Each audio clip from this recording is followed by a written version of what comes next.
Welcome back to my car cave. I've got a new car from the 2024 F1 season finally.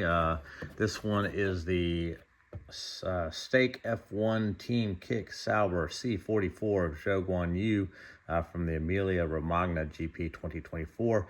This is a limited edition of 166 pieces. It comes in the standard Minichamps acrylic window box, which means this one's a die-cast model, so that's exciting. We'll go ahead and open it up and take a closer look.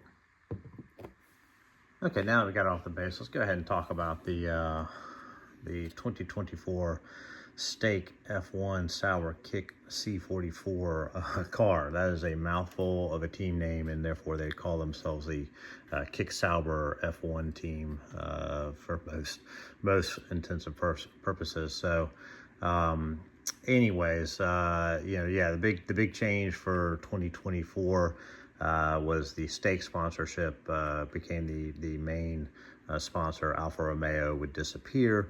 Thus, you would get this livery change. Stake is I believe, a cryptocurrency gambling site, and Kick is a company they own that is a online streaming service, something like Twitch, which I am too old to even understand what that is all about. But anyway, so they switched over. It's unfortunate. They probably had one of the more handsome liveries in 2023 with the carbon fiber and a metallic burgundy Alfa Romeo color. Looked really, really nice. And now they've got this incredible Hulk lime green or acid green color that you probably see on a Lamborghini or something like that. But anyways, it's unfortunately probably, in my opinion, the worst livery now on the grid for the 2024 and 2025 season. So those are the main changes. Sauber, unfortunately, would have a dismal year. They would finish dead last with 4 points, scored solely by Zhou Guan Yu, I believe, at the Qatar Grand Prix towards the end of the season.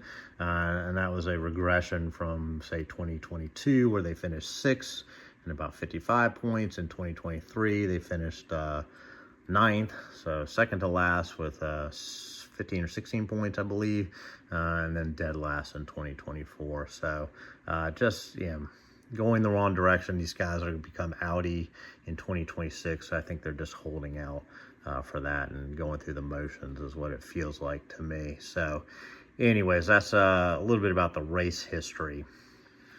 Design-wise, Sauber would make some typical changes. I mean, you're in the back of the pack, so these guys are not leadership in the design department. Therefore, they're just kind of copying everyone. And so, the big changes, they went from a kind of a standardized side pod to what was obviously a Red Bull or McLaren designed side pod. So that's kind of this bulge here with a cutout, and then they've got this kind of side pod bulge here, I think, which is kind of interesting, and a really steep and severe undercut here, which I hopefully can pick up there. But yeah, so this is the side pod is extremely or is a good take or replica of what Red Bull was running in the 2023 season and 2022 season.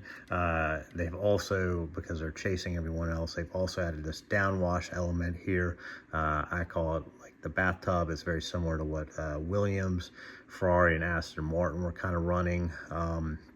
It's not quite as severe as the original Ferrari bathtub, but this is kind of how it's evolved with many of the teams here, with this kind of downwash portion here. So again, just kind of chasing other people's concepts. They've also gone from what was like kind of a Aston Martin style cannon in the back, where they had the kind of round elements, to the flat tabletop, much more similar to what McLaren was running the previous seasons.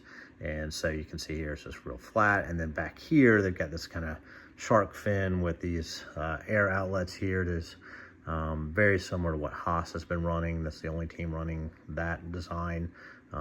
So not surprising. I mean, Haas and Sauber share the same engine from Ferrari. I'm surprised the side pod is more like a Red Bull rather than a Ferrari, given they share the same engine, and the layouts and all that kind of stuff should be similar, and that would dictate the body work. They run these air outlet panels here. They got 3 outlets here and 1 on this side.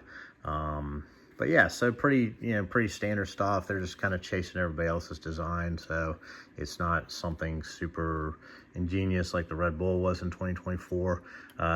Underside looks like this for those of you who want to see the underside of the car. Not super different, but the one thing I did notice is these Venturi fences here. They're not equally spread out like they normally are. Most of them, they have the even spacing. This one, for some reason, they got this one with this big gap here. So that's kind of unique to Sauber, something I hadn't seen before. But and then this area here is kind of a rounded feature versus being flat the previous season. So that's the underside of the car, but that's kind of everything from an aerodynamic point of view, some of the changes they made from the previous season.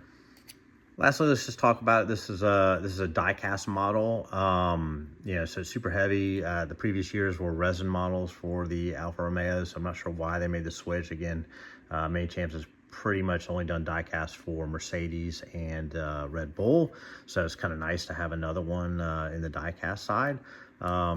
With that, you get freely spinning rear wheels. The front wheels do turn, but it just feels like, this is screwed in and I'm just unscrewing it. So, and they do not turn left to right, which is just the way the F1 cars are these days. You do get a little bit of photo etching here. You get this nice pitot tube, which is photo etched. It's interesting, on the die-cast, you normally don't get this kind of photo etch pitot tube. This seems to be carryover from the resin ones that they had. You get a little photo etched stabilizer back here. Disappointingly, on the exhaust tube here, it's just a chrome color. On the Red Bull one, they had put a decal on there that made it look like it had been heat cycled or weathered from the heat, and that was kind of had a bluish copper or gold tinge to it. This one's just flat out chrome again, so I'm not sure why they didn't do that upgrade there. Also, I would kind of complain about the way these gills are done here, these air outlets gills. There is a groove in here, so that's there, but it's just a black decal. So it kind of has a glossy look to it, where it should just be kind of a cutout. So that I'm not sure how you do it better when you have this green decal on here. So that's just a little bit disappointing on the execution there, because again, the ridge is there. There is an indentation in the actual die-cast mold. That said, the carbon fiber decaling is amazing as always. All this black stuff is carbon fiber.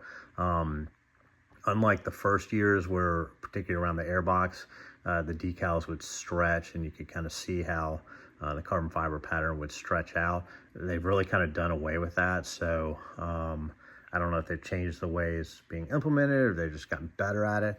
But the carbon fiber decaling, different patterns here. There's a different pattern here on the airbox. And then the base pattern here is kind of this checkerboard pattern. So anyways, I think they're doing an amazing job, and each of these little edges here is a carbon fiber decal on it. And then here as well. So as usual, great decaling from Minichamps, solid quality build. But yeah, so anyways, that is the 2024 Sauber C44 review. Hopefully I'll have some more 2024 cars coming soon. If you like the video, hit like and hit subscribe, and I'll have some new content soon.